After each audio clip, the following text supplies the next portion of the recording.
Career మునిగిపోతున్నప్పుడు హీరోయిన్లకు పెద్దగా options ఉండవు. ఒకటి గ్లామర్ షో చేయాలి, లేదంటే గౌరవంగా సైడ్ ఇచ్చేయాలి. కొందరు రెండో ఆప్షన్ తీసుకొని తప్పుకున్నారు. కానీ నేను మాత్రం ఫస్ట్ టైప్ అంటున్నారు కీర్తి సురేష్. ఈ మధ్య గ్లామర్ షోకు తెరతీసిన ఈమె బాలీవుడ్ కోసం మరింత రెచ్చిపోవడానికి రెడీ అవుతున్నారు.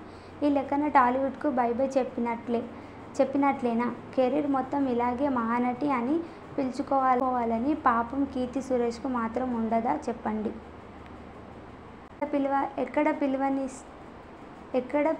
ఎక్కడ పిలువనిస్తుంది ఈ పాడు సమాజం. పైగా గ్లామర్ షో చేయకపోతే ఆఫర్స్ కూడా రావాయే.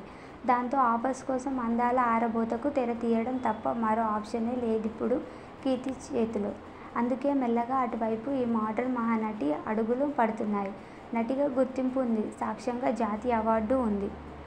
అయినా ఆఫర్సే రావట్లేదు. అందుకే అనుపమ పరమేశ్వరన్ మాదిరే కీర్తి సురేష్ కూడా మేకోవర్ అయ్యారు. టిల్లు స్క్వేర్లో అనుపమ 2.0 కనిపించారు. ఇదే దారిలో ఇప్పుడు కీర్తి సురేష్ కూడా వెళ్తున్నారు. బాలీవుడ్ కోసం ఈమె మారిపోయారు. Varun Dhawan Baby John cinema కోసం భారీగానే అందాలను ఆరబోస్తున్నారు కీర్తి.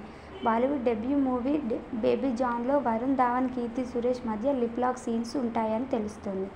మొదట్లో మొహమాట పడినా తర్వాత ఓకే అన్నట్లు ప్రచారం జరుగుతోంది. పైగా తెలుగులో ఈమె ఏ సినిమాలు సైన్ చేయట్లేదు. బోలాశంకర్ తర్వాత టాలీవుడ్ వైపు చూడట్లేదు కీర్తి. ఈమె తీరు చూస్తుంటే బాలీవుడ్ కోసం తెలుగు ఇండస్ట్రీకి బై బై చెప్పేలా ఉన్నారు.